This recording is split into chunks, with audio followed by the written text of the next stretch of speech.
जय हिंद साथियों। मैं आमिर खान आज़ाद आप सभी के सामने आज उपस्थित हूँ एक ही बहुत ही प्रासंगिक मुद्दे को लेकर के, जिसकी हम शुरुआत कर रहे हैं भारतीय संविधान एवं राज्य व्यवस्था अर्थात इंडियन कॉन्स्टिट्यूशन एंड पॉलिटी। यह वीडियो उन सभी तैयारी करने वाले बच्चों के लिए भी उपयोगी होगी और उनके लिए भी उपयोगी जो हमारे भारतीय संविधान एवं राज्य व्यवस्था को समझना चाहते हैं। इसको हम एक इतिहास के रूपरेखा में लेकर के चलेंगे और सारी चीज़ों को क्लियर करते हुए चलेंगे। इसमें सबसे पहले हम बात करेंगे संवैधानिक विकास अर्थात कॉन्स्टिट्यूशन डेवलपमेंट की। वो कैसे हुआ उसको हम समझने की कोशिश करेंगे। जो संवैधानिक विकास है उसको दो भागों में हम बांटकर देख सकते हैं। कौन कौन से भाग? सबसे पहला भाग होगा कंपनी का शासन, जो 1773 से 1857 तक चला। दूसरे भाग में जब हम बांट के देखेंगे ब्रिटिश सरकार का सीधा नियंत्रण, जिसको हम देखते हैं 1858 से 1947 तक जो कार्यकाल चला। ये दो भागों में हमने बांट दिया क्योंकि इसको पढ़ने में और समझने में हमें सुविधा हो जाएगी। और ये जो सत्ता है इसको भी हम दो भागों में बांट के देख सकते हैं कि ब्रिटिश सत्ता का कठोर नियंत्रण जो था वो 1858 से 1940 तक था, परंतु सत्ता हस्तांतरण की वो जो चला वो 1940 से 47 की सत्ता हस्तांतरण की तरफ बढ़ने लगी थी। उसी को हम शुरुआत करेंगे। सबसे पहले हम देखेंगे कंपनी का शासन। इसको हम पहला प्रथम चरण मानते हैं। 1773 से 1857 के बीच में प्रथम चरण चला, इसको कंपनी का शासन के नाम से जानते हैं। इसको हम जब देखेंगे कि ब्रिटेन में पहले क्या था, बोर्ड ऑफ डायरेक्टर, और बाद में इसे बोर्ड ऑफ कंट्रोल बना दिया गया।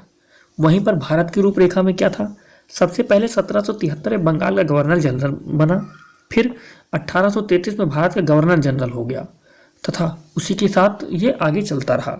इस दौरान ब्रिटिश सरकार के उद्देश्य क्या थे, हमें ये समझना होगा कि इस दौरान ब्रिटिश सरकार के उद्देश्य क्या थे। कि इस दौरान 1773 से में जो रेगुलेटिंग एक्ट आया था उसमें ब्रिटिश सरकार के क्या उद्देश्य थे। सबसे पहला उद्देश्य क्या था कि कंपनी को नियमित नियंत्रित करते हुए उसके एक अधिकार को समाप्त करते हुए भारत पर सीधे नियंत्रण की भूमिका को तैयार करना। अब बात हो रही थी भारत पर सीधे नियंत्रण की भूमिका तैयार की जाए, कंपनी को नियमित किया जाए तथा कंपनी के माध्यम से भारत में एक प्रशासनिक तंत्र तैयार करना। इसी चरण में आगे रेगुलेटिंग एक्ट जो 1773 हुआ, कंपनी के कार्यों को नियमित करने के लिए ब्रिटिश सरकार का पहला कदम था। बोर्ड ऑफ डायरेक्टर के सदस्यों को कार्यकाल 4 वर्षों के लिए किया गया। जो बोर्ड ऑफ डायरेक्टर था उसमें 25 सदस्य होते थे। बोर्ड ऑफ डायरेक्टर एक होता था गवर्नर और उसके 24 सदस्य होते थे तथा बंगाल के गवर्नर जनरल का नाम बंगाल का गवर्नर जनरल कर दिया गया। ये पहले कौन थे? Warren Hastings. सबसे पहले गवर्नर जनरल वॉरेन हेस्टिंग्स हुए तथा इसी के साथ कोलकाता में एक सर्वोच्च न्यायालय की स्थापना की गई और 20 वर्षों के लिए कंपनी की भूमिका की समीक्षा की गई। 20 वर्षों में ये आगे चलता गया। इसके बाद हम देखेंगे कि 1784 में पिट्स इंडिया एक्ट आया। उसकी क्या महत्वपूर्ण विशेषताएं थी उसके बारे में हम चर्चा करेंगे, कैसे वो डेवलप होता गया। इसमें कहते हैं कि कंपनी के कार्यों पर ब्रिटिश सरकार नियंत्रण के लिए बोर्ड ऑफ कंट्रोल का गठन किया गया, जिसमें 6 सदस्य होते थे। वो सदस्य कौन होते थे? जो ब्रिटेन की पार्लियामेंट की उसके 6 संसद होते थे। सांसद जो होते थे वो होते थे। इसमें 2 मंत्री स्तर के व्यक्ति होते संसद होते थे। और इसमें देखेंगे कंपनी के राजनीतिक कार्य व व्यापारिक कार्यों को अलग कर दिया गया तथा राजनीतिक कार्य बोर्ड ऑफ कंट्रोल के निर्देशन में तथा व्यापारिक कार्य बोर्ड ऑफ डायरेक्टर के द्वारा देखे जाने लगे, नियंत्रित किए जाने लगे। और 20-20 वर्षों के अंतराल में 4 चार्टर एक्ट आए। आपने इतिहास में पढ़ा होगा चार्टर एक्ट के बारे में। तो वो जो चार्टर एक्ट आए थे वो 20-20 साल के अंतराल में समीक्षा करके बनते गए। अब हम बात करेंगे जो चार्टर एक्ट कौन कौन से आए। 1793 में चार्टर एक्ट आया, फिर 1813, 1833, 1853। ये चार चार्टर एक्ट है जो 20-20 साल के अंतराल में आना शुरू आए। 1793 से शुरू होकर के 1853 तक। जो 1793 में चार्टर एक्ट है उसकी कुछ विशेषताएं थी, लेकिन जो 1813 का चार्टर एक्ट था उसकी कुछ बहुत महत्वपूर्ण विशेषताएं थी, उनकी हम चर्चा करेंगे। 1813 में जो चार्टर एक्ट आया उसमें कहा गया कि चीन के साथ अफीम व भारत से चाय के व्यापार को छोड़कर कंपनी का व्यापारिक एकाधिपत्य समाप्त कर दिया जाएगा। ये बहुत ही महत्वपूर्ण मुद्दा था। उसके बाद कंपनी प्रतिवर्ष 1 लाख शिक्षा पर खर्च करेगी तथा ईसाई मिशनरियों को भारत में कार्य करने की अनुमति मिल गई। इसी से सांस्कृतिक साम्राज्यवाद की शुरुआत हो गई। यह 1813 चार्टर एक्ट इसलिए महत्वपूर्ण हो जाता है। तथा हम देखेंगे कि 1833 का जब चार्टर एक्ट आया उसमें क्या क्या विशेषताएं कही गई थी। बंगाल का जो गवर्नर जनरल होगा भारत का गवर्नर जनरल कहा जाने लगा। वो सबसे पहले कौन थे? Lord William Bentinck. तथा भारत में केंद्रीय सत्ता को शक्तिशाली बनाया गया। कंपनी विशुद्ध रूप से प्रशासनिक निकाय बना। गवर्नर जनरल की परिषद में विधि सदस्य शामिल हुए, जो कौन थे? Lord Macaulay. सिविल सेवा के लिए खुली प्रतियोगिता की बात की गई, लेकिन बोर्ड ऑफ डायरेक्टर के विरोध के कारण ऐसा नहीं हो सका। वहीं पर जब हम देखेंगे कि 1853 का जो चार्टर एक्ट आया, उसके बारे में हम बात करेंगे। इसमें क्या हुआ कि 20 वर्षों के लिए कंपनी के अनुमति पत्र का नवीनीकरण नहीं किया गया, मतलब 20 सालों के लिए इसको नहीं किया गया, क्योंकि उस टाइम पर आ गया। और गवर्नर जनरल की परिषद में विधि निर्माण में सहायता के लिए 6 अतिरिक्त सदस्यों को जोड़ा गया, लेकिन विधायी परिषद के रूप में इनको मान्यता नहीं मिली। इनको मान्यता कब मिली? 1861 में जाकर के। इसी को हम देखेंगे। सिविल सेवा के लिए पुनः खुली प्रतियोगिता की घोषणा की गई, जिसको 1854 में मैकाले समिति के द्वारा में बनी थी। इसको मैकाले समिति भी कहते हैं। ये हमने प्रथम चरण देख लिया, जो 1853-1857 तक चला था। वहीं पर हम देखेंगे 1857 की क्रांति हुई थी। उसके बाद ब्रिटिश जो ईस्ट इंडिया कंपनी का शासन था, वो हट करके ब्रिटिश क्राउन का शासन भारत पर लागू हो गया। उसको हम द्वितीय चरण में देखेंगे। तो इसमें हम समझने की कोशिश करेंगे ब्रिटिश सरकार का जो सीधा नियंत्रण था, अब सरकार का सीधा नियंत्रण हो गया, अब कंपनी का नियंत्रण नहीं। वो 1858 से 1947 तक चला। इसमें हम समझेंगे ब्रिटेन में किस रूप में था ये। सबसे ऊपर क्या होता था? क्राउन। क्राउन के प्रति उत्तरदायित्व प्रतिनिधित्व होता था प्रधानमंत्री ब्रिटेन में, और उसका प्रतिनिधित्व जो करते थे राज्य सचिव करते थे, अर्थात विदेश मंत्री जो होते थे वो उसका प्रतिनिधित्व करते थे। वहीं पर जब हम भारत में इसको समझेंगे, सबसे ऊपर होता था वायसराय, जो क्राउन का प्रतिनिधि होता था। जो ब्रिटेन का क्राउन था, उसका प्रतिनिधि होता था भारत में वायसराय, जो 2 भागों में बढ़ता है, कार्यकारिणी परिषद और विधायी परिषद। कार्यकारिणी परिषद में हम देखेंगे जो इसमें प्रशासन और सरकारी महकमा होता था, तथा विधायी परिषद में कानून बनते थे, और जिसमें सरकारी भी होते थे और गैर सरकारी भी होते थे, परंतु सरकारियों का वर्चस्व होता था, वही सारी चीज़ें करते थे। और अब ये भी ध्यान देंगे कि जो भी चीज़ें बनती थी वो लास्ट में वायसराय गवर्नर के द्वारा ही प्रतिपादित की जाती थी। प्रांतों में कहीं कहीं विधान परिषद बनी हुई थी। इसी में हम देखेंगे जो ब्रिटिश सरकार का कठोर नियंत्रण है, जो कठोर नियंत्रण की बात की गई है। सीधा नियंत्रण 1858 से 1947, लेकिन जो कठोर नियंत्रण था वो था 1858 से 1940, जिसको हम पहले भी आपको बता चुके हैं, उसी को हम देख रहे हैं। इस दौरान प्रारंभ में भारतीयों की मांग थी कि विधायी परिषद में उनकी भागीदारी बढ़ाई जाए, प्रतिनिधि का विस्तार हो तथा उनके अधिकारी बढ़ाए जाएं, तथा भारत में प्रारंभ में सदस्य मनोनीत, फिर अप्रत्यक्ष रूप से निर्वाचित, फिर प्रत्यक्ष व सीमित मताधिकार से निर्वाचित किए गए। व्यवसायिक प्रतिनिधित्व एवं सांप्रदायिक निर्वाचन की व्यवस्थाएं आगे चलकर भारतीयों द्वारा औपनिवेशिक शासन व उत्तरदायी शासन की मांग की गई। ब्रिटिश सरकार द्वारा सुधार नीचे से ऊपर किए गए थे। इसको हम देखते हैं। ये जो सीधा नियंत्रण था, इसमें ये चीज़ें डेवलप होती गई। अब इनमें आपने चर्चा में सुना होगा कि जो भारत शासन अधिनियम चलते थे, उनको हम समझने की कोशिश करेंगे। वो कैसे स्टार्ट होगी? भारत शासन अधिनियम जो था 1858 से स्टार्ट हुआ। उसके बाद भारत परिषद अधिनियम आया 1861 में, फिर भारत परिषद अधिनियम 1892 में आया, फिर भारत परिषद अधिनियम 1909 में आया, और भारत शासन अधिनियम 1919 तथा भारत शासन अधिनियम 1935 की स्थापना हुई। इनको हम समझेंगे और इनमें क्या क्या महत्वपूर्ण चीज़ें हुई, इनको आपको ध्यान रखना होगा। शुरुआत हम करेंगे भारत शासन अधिनियम 1958 से, एकदम नीचे से। उसमें क्या कहा गया कि भारत पर ब्रिटेन की संप्रभुता स्थापित होगी, बोर्ड ऑफ डायरेक्टर एवं बोर्ड ऑफ कंट्रोल दोनों समाप्त किए जाएंगे, तथा इंग्लैंड में नई व्यवस्था के तहत भारत के राज्य सचिव के पद का सृजन, जिसकी सहायता हेतु 15 सदस्यीय परिषद बनेगी। भारत में गवर्नर जनरल का नाम बदलकर वायसराय कर दिया गया, जिसका अर्थ क्राउन के प्रतिनिधि से था। जो फर्स्ट वायसराय थे लॉर्ड कैनिंग थे। यह 1858 का, जब 1858 भारत शासन अधिनियम लागू हुआ, उसमें ये सारी चीज़ें लागू की गई। वहीं पर जब हम देखेंगे भारत परिषद अधिनियम आया 1861, उसमें क्या चीज़ें थी? उसमें कहते हैं कि वायसराय के परिषद में विधायी कार्यों के लिए अलग से विधायी परिषद को मान्यता मिली, जिसमें गैर सरकारी सदस्य भी मनोनीत हो सकते थे, तथा इस अधिनियम को व्यवस्थापिका का प्रथम चार्टर भी कहते हैं। कार्यकारिणी परिषद में 5वां सदस्य शिक्षा सदस्य बना, जिसमें मुंबई, मद्रास जैसे प्रांतों में भी गवर्नरों की विधायी परिषदों का गठन और उन्हें भी कुछ अधिकार दिए गए। ये धीरे धीरे सुधार की ओर बढ़ने लगे। अब देखिए कि भारत शासन परिषद अधिनियम जो 1892 था, उसमें क्या विशेषताएं थी, उसकी क्या चर्चा होती है। इसमें है कि केंद्रीय व प्रांतीय विधान परिषद में गैर सरकारी सदस्यों की संख्या बढ़ाई गई, तथा सदस्यों के बजट पर बहस करने, प्रश्न पूछने का अधिकार दिया गया, लेकिन पूरक प्रश्न पूछने का अधिकार नहीं था। वहीं हम देखें केंद्रीय एवं प्रांतीय विधान परिषद में अप्रत्यक्ष रूप से चुनाव का प्रबंध, लेकिन चुनाव शब्द का प्रयोग नहीं किया गया, इसलिए कुछ विशेषज्ञ इसे निकायों की सिफारिश पर वायसराय के द्वारा मनोनीत की जाने वाली प्रणाली भी कहते हैं। केंद्रीय विधान परिषद में बंगाल चैम्बर्स ऑफ कॉमर्स तथा प्रांतीय विधान परिषद में प्रांतीय विधान परिषदों में विश्वविद्यालय, नगर पालिका तथा जिला बोर्ड से प्रतिनिधि भी भेजे जाते थे। ये 1892 के परिषद अधिनियम में चीजें हुई। इसके आगे हम देखेंगे जो धीरे स्टेप बढ़ा, भारत परिषद अधिनियम 1909, जिसको हम मार्ले मिंटो सुधार के नाम से भी जानते हैं। जो मार्ले थे वो राज सचिव थे और जो मिंटो थे वायसराय थे। इसमें टोटल 69 सदस्य हुआ करते थे। इसमें हम देखेंगे क्या क्या चीजें हुई। केंद्रीय व प्रांतीय विधान परिषदों की संख्या में वृद्धि की गई, पूरक प्रश्न पूछने की अनुमति मिली तथा सार्वजनिक हित के प्रश्न पर विधायी परिषद के सदस्य को प्रस्ताव पेश कर सकते थे। वहीं पर वायसराय की कार्यकारिणी परिषद में प्रथम भारतीय सत्येंद्र प्रसाद सिन्हा का प्रवेश मिला, जो 1909 में हुआ था। सीमित मताधिकार के आधार पर निर्वाचित सिद्धांत का सबको मान्यता मिली तथा पृथक निर्वाचन मंडल के आधार पर मुस्लिमों के लिए सांप्रदायिक प्रतिनिधित्व मिला, जो 1909 में दिया गया था। ये सारी चीजें हमने समझी। अब हम देखेंगे भारत शासन अधिनियम जो था 1919, उसको मॉन्टेग्यू चेम्सफोर्ड के सुधार के नाम से भी जाना जाता है। इसमें क्या चीजें महत्वपूर्ण थी। लंदन में उच्चायुक्त यानी हाई कमांड भारत सचिव के कुछ कार्य उच्चायुक्त को सौंपे गए, जो राजदूत कहलाते थे। भारत में केंद्र के विधायी परिषद को दो भाग किए गए, अर्थात द्विसदनीय व्यवस्था स्थापित की गई, विधानसभा और राज्य परिषद।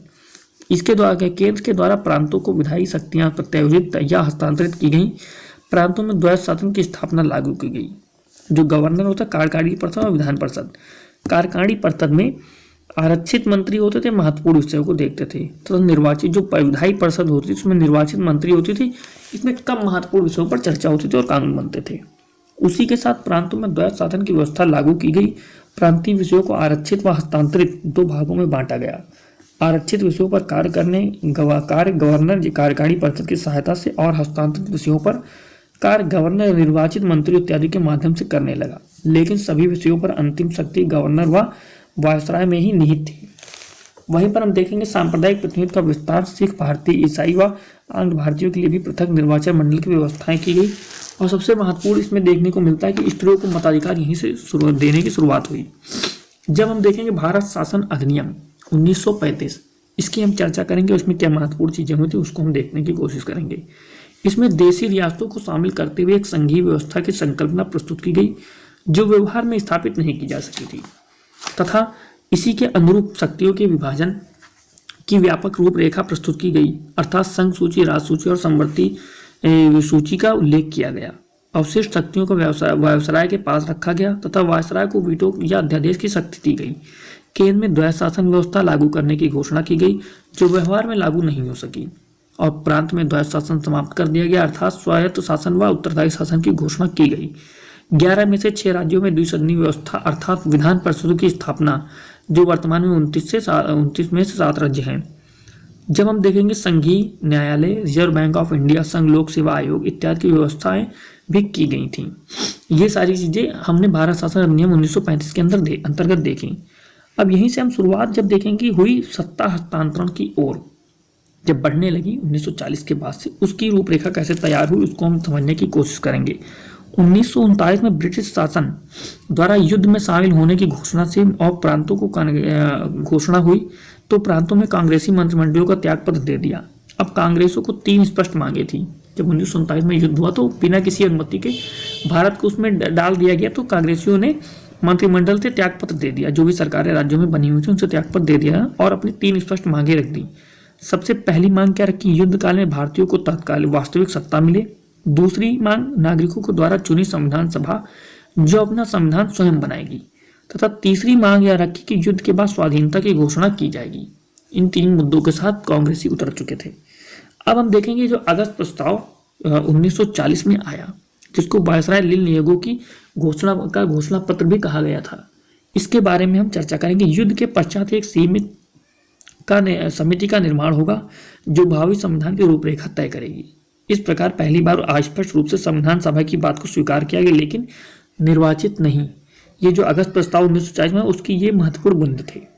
वहीं पर उसके बाद जब 1942 में क्रिप्स प्रस्ताव आया, उसकी हम चर्चा करेंगे, उसमें क्या चीजें हुई थी। ये 22 मार्च 1942 को क्रिप्स मिशन भारत आया।